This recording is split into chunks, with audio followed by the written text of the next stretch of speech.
La Fiscalía Española ha dicho que el rey emérito delinquió, pero que cuando cometió los delitos o bien era inviolable, es decir, que la alabada Constitución de 1978 permitía a los Borbones ser unos delincuentes sin consecuencias, o que los delitos habían prescrito. Es decir, que ni la Fiscalía, ni los jueces, ni los responsables políticos de la época encontraron nunca razones para perseguir evidentes comportamientos ajenos a la ley. Y digo ajenos a la ley, porque que eran repugnantes, pues era evidente. Tan repugnantes que todos los medios de comunicación, todos, se pusieron de acuerdo para cubrirle las espaldas y también sus depredaciones. Los mismos medios que después nos dirían que es que había armas de destrucción masiva en Irak, o que nos dijeron que el atentado de Atocha había sido obra de Al-Qaeda y no de ETA, o que nos vienen diciendo que a Podemos la ha financiado Venezuela, o que Vox no es amiga de Putin. Y los mismos servicios de inteligencia usaron los dineros públicos para callar a sus víctimas, no sé, comprándolas o amenazándolas. Los mismos servicios de inteligencia que después montaron, ¿qué?, la policía política del PP, o que contrataron a Villarejo, y que venían seguramente de colaborar a su manera en la llamada lucha antiterrorista. Compras fotos comprometidas del emérito, te inventas pruebas contra Podemos o los independentistas, o asesinas a gente porque crees que son de ETA, aunque no lo sean. A los Borbones no los quisieron en Francia, y los españoles vamos y aceptamos lo que fue desechado en el país vecino. Si uno mira la historia de los Borbones, la culpa de que borboneen es de los súbditos, por tragar, porque evidencias de sus comportamientos, al menos, desde Fernando VII, son pero que muy evidentes. Si uno mira todo lo que ha habido antes de Felipe VI, el que no ha sido cobarde ha sido traidor, el que no ha sido asesino ha sido ladrón, el que no ha sido depravado ha sido ladrón también, o defraudador, o también depredador, en fin, que se repiten los comportamientos. Algo tiene el algoritmo de los Borbones que no conviene mucho a los pueblos. Pero casi es peor que para Núñez Feijóo, que viene a limpiar supuestamente el PP, el emérito sea honorabilísimo, cuando es evidente que es de todo menos honorable. Es de agradecer que Feijóo no grite, ni insulte, ni haga sus necesidades en la moqueta del Parlamento. Pero seguir defendiendo una monarquía que ha demostrado estar sustancialmente corrupta debilita a la democracia española. Porque la Fiscalía ha dicho que no se pueden perseguir los delitos porque el emérito era inviolable o los delitos habían prescrito, pero reconoce que o bien hubo cohecho por recibir, siendo jefe del Estado, una comisión de 100 millones, o que hubo defraudación fiscal al ocultarlo al fisco si fue una donación. Igual ocurre con el dinero de Lucun. El emérito, que manejaba secretos de Estado, ha tenido siempre una suerte de tarjeta black que le pagaban potencias extranjeras. A cambio se pregunta uno ¿de qué? Y el PSOE dice que con el emérito, que todo bien. De manera que el bipartidismo español sigue coincidiendo en que la monarquía en España es el cemento de las élites. Y a ese intercambiador de influencias no se le toca, porque es como tocar el ADN de la corrupción de España, que uno lo entiende, que lo haga la derecha, pero que lo haga el PSOE, yo al menos sigo sin entenderlo. Si la izquierda que representa el PSOE se tuviera más estima, si respetara más su pasado original, si hubiera más dignidad en la República y en el antifranquismo que en el felipismo, seríamos menos súbditos y quizá, solo quizá, más ciudadanos. Florentino Pérez se jacta de ser una de las personas más influyentes de España y no en vano se jacta también de tener mano en las personas más influyentes de este país. Influyentes simbólicos, toreros, artistas, futbolistas, pero también la gente del dinero e incluso un rey emérito que ahora está huido por esos mundos de Dios. ¿Dónde se hacen todos estos tejemanejes? Pues en el palco del Real Madrid, donde ayer se hacían en cacerías a través del vertido de sangre, hoy se hace en los palcos de fútbol a través del vertido ¿de qué? De influencias, de millones, en fin, de cosas muy secretas, hasta que Fonsi Loaiza ha decidido escribir un libro dedicado a este señor, a Florentino Pérez, El poder del palco. Fonsi, muchas gracias por acompañarnos aquí en La Frontera. Un placer estar con vosotros. Fonsi, se conoce a Florentino Pérez por ser, ¿no?, el presidente del Real Madrid, pero tiene un palmarés político bastante nutrido. Sí, sobre todo una gran derrota electoral como secretario general del Partido Reformista Democrático con Miquel Roca, que fue el secretario general menos votado de la historia de la democracia. Te lo decía porque viendo en tu libro el desempeño, ¿no?, desde que llega a la alcaldía de Madrid, pero luego cómo va acompañando, ¿no?, a sus señoritos en cargos en el Estado, implica muchos años de ir conociendo los entresijos del poder. Y conoce a la perfección cómo se mueve la administración, y no solo cuando llegó la democracia, sino que antes pues, como un burócrata franquista en la Asociación de la Carretera, y no hay que olvidar que la persona que pone a Florentino en estos ámbitos es Arejaco Chagas, que fue alcalde franquista en Madrid y que incluso el Partido Popular lo expulsa por ser demasiado de derecha. Por apoyar a Pinochet, ¿no? En algún momento, cuando querían hacerse los moderados. Oye, Fonsi, la constructora Padrós marca un punto de inflexión en la carrera económica de Florentino Pérez. Sí, no hay que olvidar que Florentino Pérez empieza su empresa en Cataluña y no podríamos entender el caso del 3% de Jordi Pujol sin la figura de Florentino Pérez y su empresa. Su empresa, la Fundación ACS, está muy vinculada pues a Convergencia, y el propio Florentino Pérez presume de haber ido a todos los mítines de Convergencia hasta el año 2000. Oye, Fonsi, se puso en marcha la Operación Roca, donde intentaban, ¿no?, con uno de los padres de la Constitución, hacer un partido reformista liberal, donde uno se pregunta que sin haber estado en la presidencia del gobierno gente realmente suya, si hubiera ganado Roca, ¿qué no hubiera hecho Florentino Pérez? Sí, pues, pero a pesar de eso, parece una operación frustrada, esa operación que hicieron, pero realmente le ha dado muchos réditos, porque a partir de ahí conoció a muchos banqueros, conoció a pues, grandes empresarios, y a partir de ahí pues realmente fue para él de todo un éxito. ¿Por qué se va el dinero a los clubes de fútbol? Porque claro, tú analizas en el libro contrataciones de futbolistas en Colombia, en México, en Arabia Saudí, que están muy vinculados después a enormes negocios. ¿Cómo es esa trama? Pues hay presidentes que hacen fichajes porque sus propias empresas pues van a ser beneficiadas luego, porque por ejemplo Iván Duque en Colombia, cuando viene a España, lo primero que hace es que quieren fotografiarse con el presidente del Real Madrid por esa influencia que tiene el Real Madrid en todo el mundo. En el caso de Florentino Pérez, pues imagínate, el propio Cai de Liébana, que no puede ser pues, acusado de izquierdista radical, era un economista liberal, lo denunció que Florentino Pérez hacía sus fichajes a Chicharito Hernández en México y a James Rodríguez en Colombia para que su empresa pues tuviera influencia y se llevara contratos y adjudicaciones allí. Ajá. O sea que de alguna manera contratabas, ¿no?, a futbolistas de esos países y era una suerte de entrada, ¿no?, de influencia en Colombia o en México. O, por ejemplo, las giras. El Real Madrid ha realizado giras en Norteamérica, en plan Hollywood, que al final ha convertido el Real Madrid florentino en una especie de Hollywood. Pues ahora la empresa ACS es una de las mayores constructoras de Estados Unidos. Otro de los elementos al cual le dedicas una parte importante del libro es a la corrupción vinculada a Caja Madrid. Cuéntanos cómo fue esa trama. Pues el primero que denunció los fichajes que estaban vinculados con Miguel Blesa fue José María García, y fue, pues, al final, como todos hemos visto, le han quitado de medio por esas críticas que hizo Florentino Pérez, con unas operaciones que Bankia y Caja Madrid pues apoyaban fichajes del Real Madrid, y estos créditos se los daban a Florentino Pérez por una amistad clara de Miguel Blesa con Florentino Pérez, que Rubén Juste hablaba de que era el sueño capitalista de Aznar, ¿no? Esa conjunción de pues, Miguel Blesa, Aznar y Florentino Pérez. Sacas también a Florentino Pérez vinculado al Tamayazo.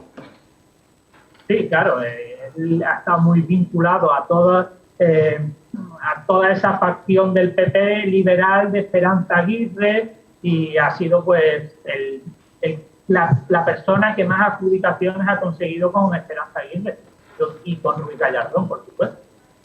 O sea, y en el Tamayazo, ¿qué vinculación pudo tener Florentino? Bueno, pues está claro que hay un apoyo a las adjudicaciones que van a llevarse para su empresa, y Miguel Rico, el periodista, lo denunció, que ha habido diversas tramas con empresas que estaban detrás de esa operación. Una empresa que aparece constantemente en dosieres de corrupción es ACS. Y además, cuando vemos a Florentino Pérez testificar en juicios, nunca lo vemos en la televisión. No se le ve ni la coronilla a Florentino Pérez, porque él tiene el poder de, por ejemplo, en el caso del diario El País, Santiago Segurola denunciaba que Florentino Pérez llamaba porque no le gustaban los pies de foto. Hasta ese poder tal tiene Florentino Pérez en los medios de comunicación. Y con el caso de Ferreras, pues imagínate, porque García Ferreras fue su director de comunicación en el Real Madrid.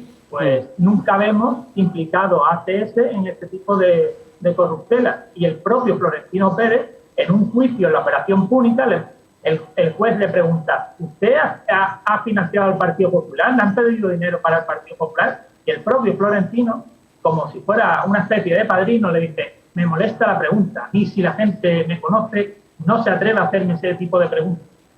Ahora te preguntaré por Ferreras, pero déjame hacerte una pregunta complicada, ¿no? Porque con tantos casos, ¿cuál sería el gran pelotazo de Florentino Pérez? Porque claro, está la recalificación de la ciudad deportiva, están los fichajes galácticos patrocinados por Caja Madrid, está el nuevo Bernabéu, está el caso Castor. Es complicado escoger cuál es el más relevante, ¿no?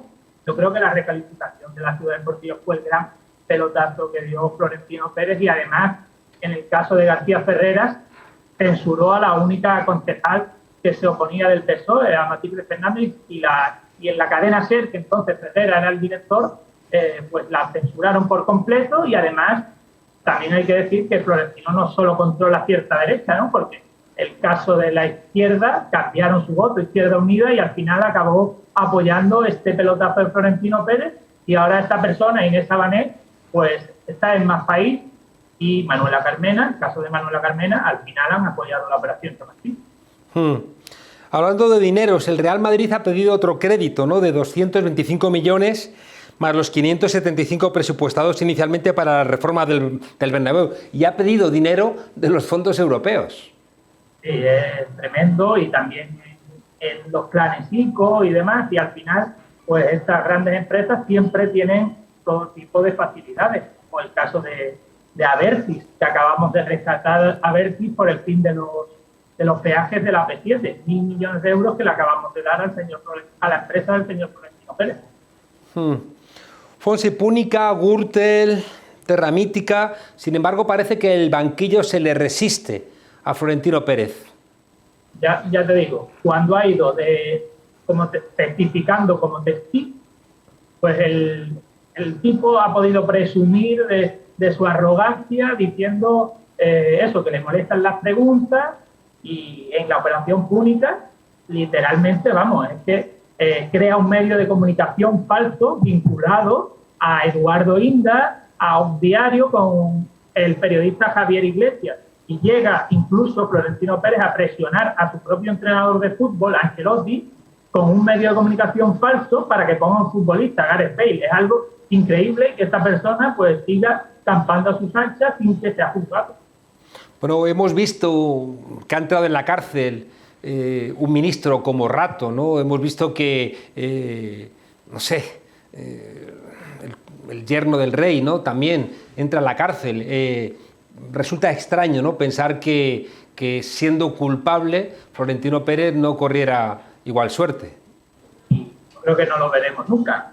En el caso de Juan Carlos I también, pues Fiscalía pues activa todos sus fraudes fiscales, y además esta vinculación entre Florentino Pérez y la Casa Real se ve en Borja Prado. Borja Prado es actualmente el presidente de Mediaset, de Telecinco y de Cuatro. Borja Prado era el hijo del Manco, que era uno de los que estaba detrás de la fortuna del emérito, y Borja Prado era llámalo el CEO, la persona que llevaba la Superliga que había ideado Florentino Pérez contra la Liga Española para hacer una liga entre grandes clubes europeos, y Borja Prado, que hoy es el presidente de Mediaset en España, que controla 2 televisiones muy importantes, pues está vinculado a Florentino, y ahí su amistad con la Casa Real. Pero no deja de llamarme la atención, ya digo, que si la justicia mete a la cárcel a un ministro porque demuestra que es culpable, que no pudiera hacer lo mismo con Florentino Pérez si se pudiera demostrar que realmente él es culpable de algún caso de corrupción. Es que además está tan legalizado este tipo de financiaciones, porque la Fundación ACS puede financiar a la Fundación Pablo Iglesias del PSOE o a la Fundación FAES de José María Aznar, y no ocurre nada. Y entonces son cosas que encima están legalizadas. Por ejemplo, Florentino Pérez apoya la guerra de Irak del señor Aznar, el criminal de guerra, y luego la primera adjudicación, que sería una empresa española, en la reconstrucción de Irak. Este negocio de la guerra que estamos viendo ahora en Ucrania es para la empresa de Florentino Pérez, y todo esto se hace encima legalmente. Dedicas un capítulo a Aznar y a Florentino y los llamas iconos de la corrupción en España. Disparas fuerte. Sí, es una mezcla, ¿no?, que estuvo en España del fútbol y el hormigón, y a partir de ahí, pues Florentino Pérez exponencialmente vio como su patrimonio pues ascendía, y además no solo se vio entonces, sino que se está viendo ahora con la pandemia, y con Florentino Pérez como uno de los amos de las residencias de mayores. Una persona muy querida en España por su humildad y también por su comportamiento, que es Vicente del Bosque, fue una persona que nunca tuvo miedo a Florentino Pérez. Y siempre denunció todas las tropelías de Florentino, y eso, que además él siempre ha presumido de un padre republicano, trabajador de clase obrera, y por eso Florentino Pérez no lo podía ni ver y al final lo acabó decidiendo. ¿Qué te parece la Superliga, esta que propuso Florentino no con mucho éxito?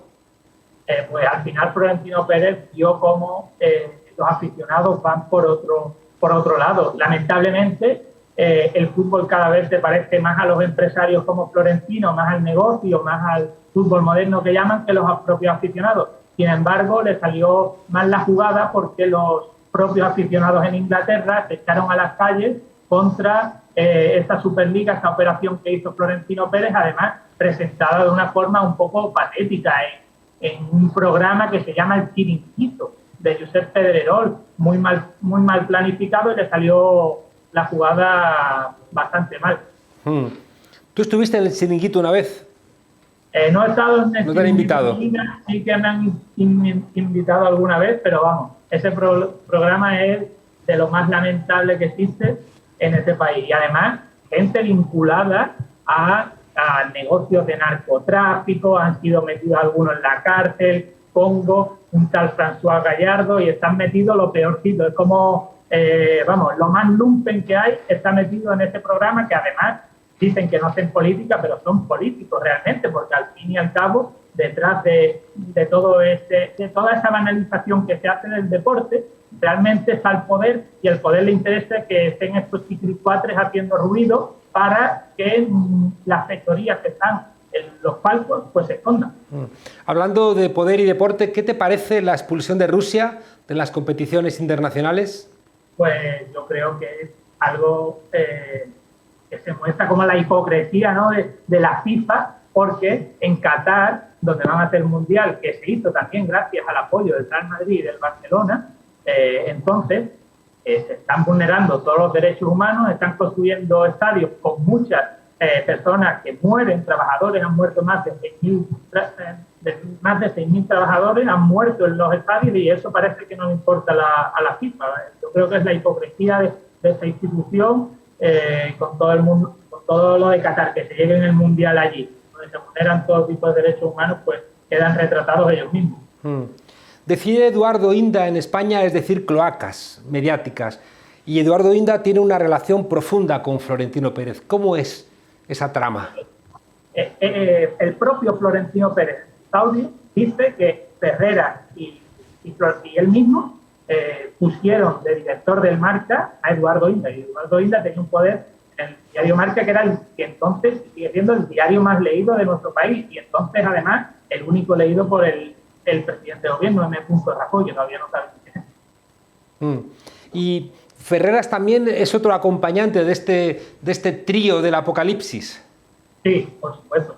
Florentino Pérez llama a Ferreras Ferri, fue su director de comunicación, le ha hecho una película del Real Madrid. Ana Pastor ha hecho ahora una nueva película del Real Madrid, y están muy vinculados, van al palco, van a los palcos en el baloncesto, y son pues un trío que es nefasto para la verdad, porque la persiguen, y además nunca van a contar todas las tropelías que hay detrás de Florentino Pérez. Y además la empresa Clece, que se olvida que Florentino no solo tiene una constructora, sino que tiene una de servicios. Clece es una de las financiadoras de publicidad al medio de bulos por excelencia, que es Optiario.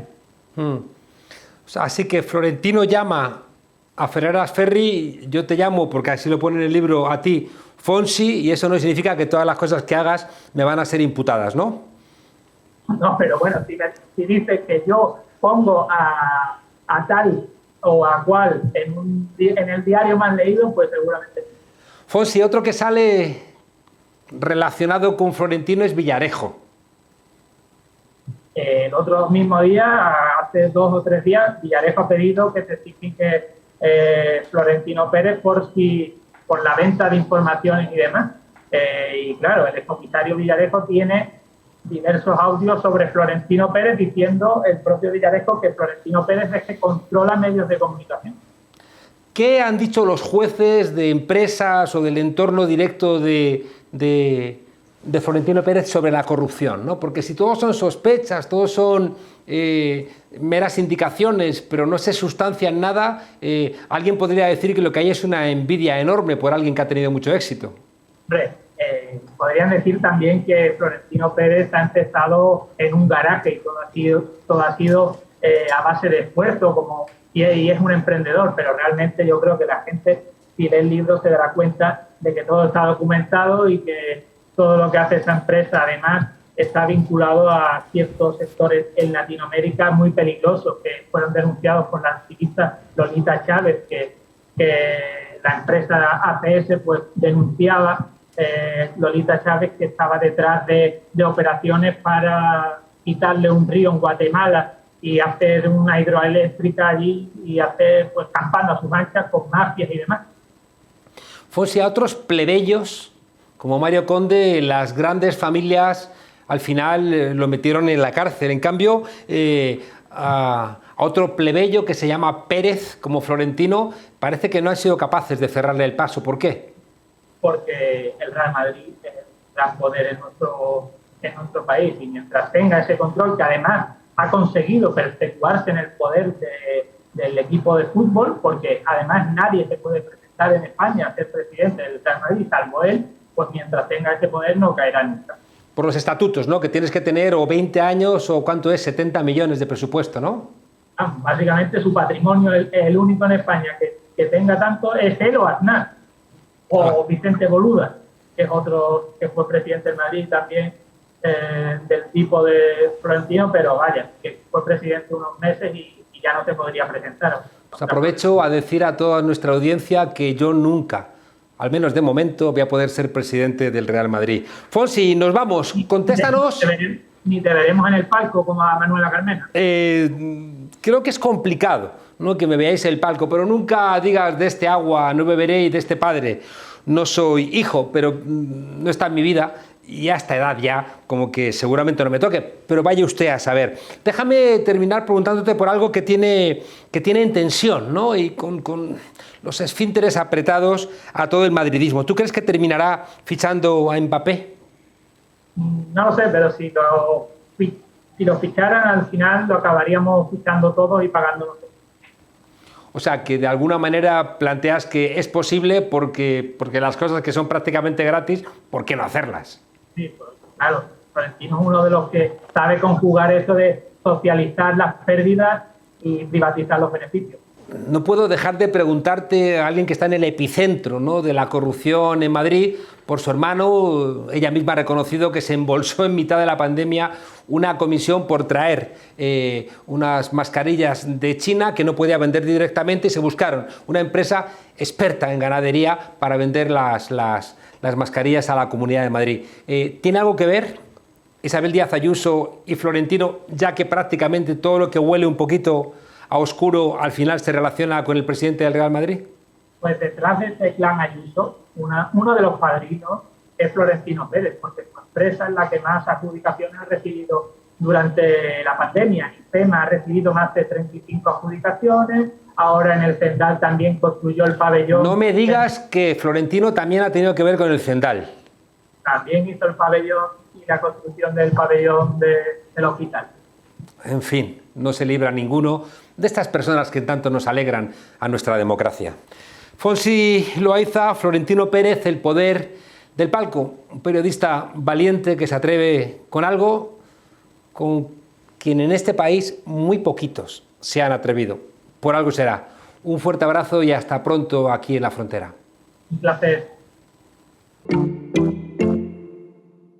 De sobra es conocido que las guerras modernas se disputan primero en el campo de la desinformación.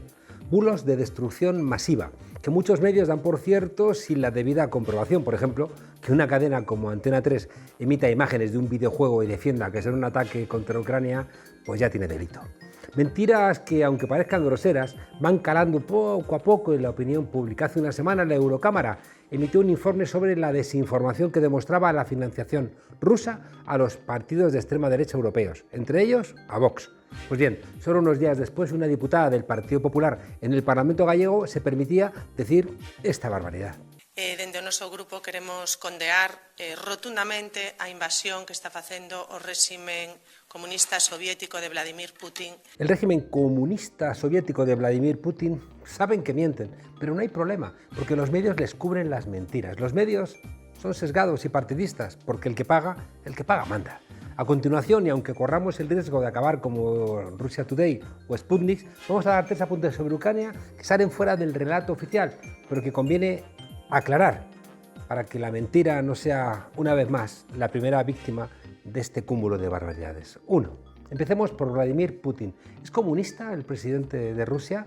Nada más lejos de la realidad. Putin es al comunismo lo que Donald Trump a la democracia. Su partido es el Rusia Unida, un grupo fundado en 2001 de carácter conservador, ultranacionalista, imperialista y aliado de la Iglesia Ortodoxa de Moscú.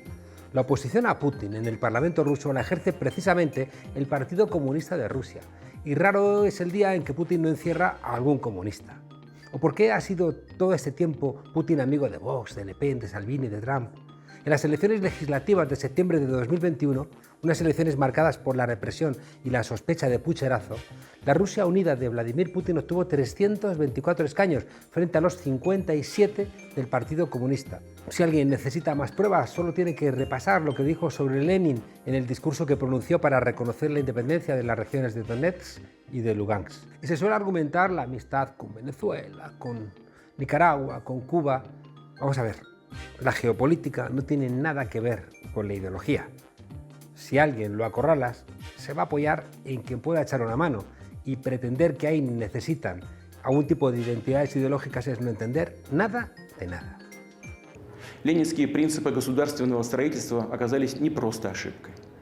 Это было, как говорится, гораздо хуже, чем ошибка. 2. Vamos a preguntarnos ahora quiénes son los amigos de Putin en España. Pues el aliado de Putin aquí se llama Santiago Abascal, igual que en Hungría lo es Orbán, en Francia es Le Pen y Salvini en Italia, o Trump lo era en Estados Unidos.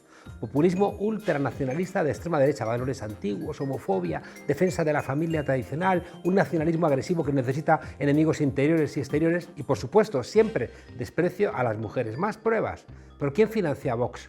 Al principio a través de Hazte Oír. Pues un tal Konstantin Malofeyev, un magnate ruso próximo al Kremlin, sancionado, por supuesto, por la Unión Europea, que patrocina portales web en español donde se difunden tesis ultraderechistas de articulistas rusos y españoles que, ¡oh, qué escándalo!, publicaban sus trabajos en Russia Today o en Sputnik. Pero ¿quién ha prologado en España a Alexander Dugin sino la derecha?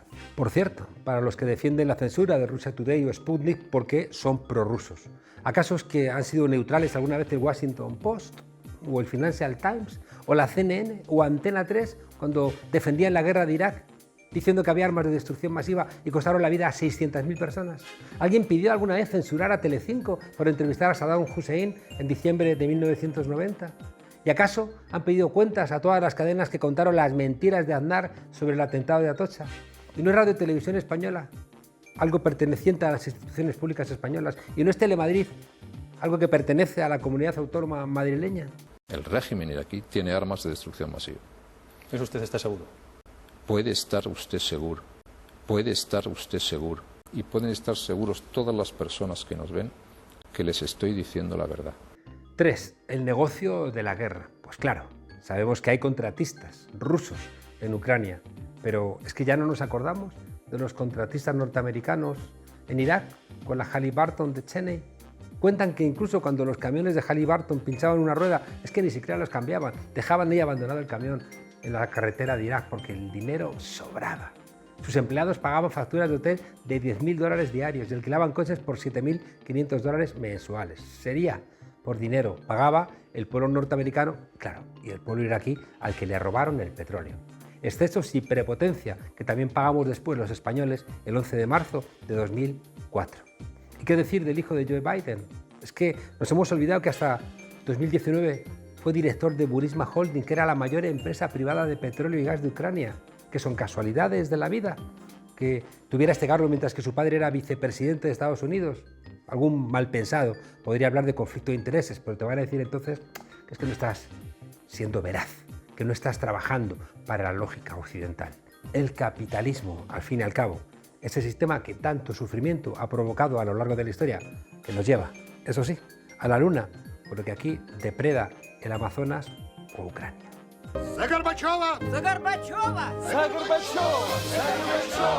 Sometimes nothing brings people together like a nice hot pizza from Pizza Hut. Gorbachov, el último presidente de la Unión Soviética, anunciando pizzas de una multinacional. De aquellas humillaciones, pues estas guerras. Tras la caída de la URSS, Estados Unidos extendió la OTAN hacia el este y promovió las llamadas revoluciones de colores. Es espeluznante ver el mapa de esa aproximación hacia Moscú de la Organización del Tratado del Atlántico Norte. Lo de las revoluciones de colores es claro, se trata de fomentar la independencia de cualquier territorio de Rusia con la excusa de que reclamaban derechos humanos. Y los derechos humanos de, por ejemplo, los afroamericanos, que les pillan más cerca. ¿Qué ocurre con el Black Lives Matter? ¿Qué pasa con los jueces americanos que absuelven a policías asesinos o a ciudadanos que asesinan a seguidores de ese movimiento de defensa de los derechos de la ciudadanía afrodescendiente en Estados Unidos? We have feelings. Blood runs in our veins like you do. You get shot and we bleed. We get shot and you bleed. We all bleed the same. You hear me? We are humans. No matter what, we are humans. We don't see color. Derechos humanos, libertad, emancipación de los pueblos, bonitas expresiones si fueran verdad. Porque en todo esto hay, como siempre, dos varas de medir. Los que en los años 90 estaban a favor de desmantelar Rusia o Yugoslavia ponen hoy el grito en el cielo cuando las poblaciones mayoritariamente rusas de Donetsk y Lugansk piden su independencia de Ucrania. Cuidado, nunca ninguna independencia se tiene que gestionar de manera unilateral. Pero ¿acaso un ruso parlante de Donetsk tiene menos derechos que un croata, un esloveno o una persona de Kosovo? Muchos de los que hoy quieren hundir en el mar a Rusia pensando que así vuelven a derrotar a la Unión Soviética son los mismos que en 1919 prefirieron humillar a Alemania antes que librar a Europa del fantasma de otra guerra mundial. Lo advirtió Keynes. Si nosotros aspiramos deliberadamente al empobrecimiento de la Europa central, la venganza, no dudo en predecirlo, no tardará. Y mira si llegó, porque siempre llega y no aprendemos. Isabel, una presidenta de la Comunidad de Madrid, poseída por el espíritu de Trump, es víctima de fenómenos paranormales, que siendo normales son igualmente paralelos. Por ejemplo, el espionaje o la acusación de corrupción por parte de su amigo del alma, Pablo Casado. La dirección de su partido, tras airear el escándalo por distintos medios de comunicación afines y al ver que la noticia se devolvía en su contra, ha decidido aceptar los servicios del padre Feijóo, un gallego experto en meigallos, que es milagros en gallego, y que tratará de volver al PP al centro derecha perdido. ¡Hijo puta! ¡Silencio! Ah, sí, y sin darme cuenta, acabo de crear un remake de El Exorcista, pero en versión política. Para los que no hayáis visto la película, sin haceros mucho spoiler, os diré que la cosa, bien del todo, no acaba. Y es que desahuciar a Satanás nunca ha sido tarea fácil, sobre todo cuando estamos hablando de un demonio de la corrupción que lleva en el cuerpo del PP habitando demasiado tiempo.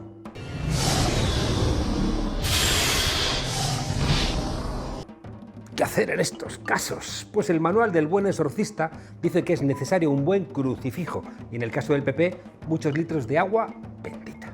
La situación ha llegado a tal punto que su sede en Génova 13 se ha convertido en una sucursal de la parada de los monstruos, con una Isabel Díaz Ayuso pidiendo sacrificios humanos, con un mañoco vendiendo su alma a Vox por mantenerse al frente de Castilla y León, con el doctor Anderstein creando criaturas que luego le salen ranas, y con el fantasma de Fraga siempre revoloteando por ahí. ¡La calle es mía! ¡Va de retro, Satanás! ¿De verdad sabes dónde te metes, Feijóo? ¿Piensas que con una simple estaca podrás quitarle el alma al aceituno? Las balas de plata que vas a tener que disparar no caben en el tambor de ningún Colt 45. ¿Y González Pons? González Pons se cree muy listo, porque ha visto a los malos disparar y les ha visto matar por la espalda, pero siempre ha callado, no en vano, reaparece. Cuando renovar un partido es traer a los de siempre, muy bien, no van las cosas en ese partido. ¿Y todo por qué? Pues por la maldita ambición de siempre de la derecha de este país, con lo bien que vivías tú, Feijóo, en Santiago, colocando un amiguete por aquí, cerrando un hospital público por allá, haciéndote una excursioncilla en barquita con gente de esa que luego sale en series de televisión. Hazme caso, Feijóo, no vayas hacia la luz, Feijóo, no vayas hacia la luz. ¡La calle es mía! ¡Va de retro, Satanás!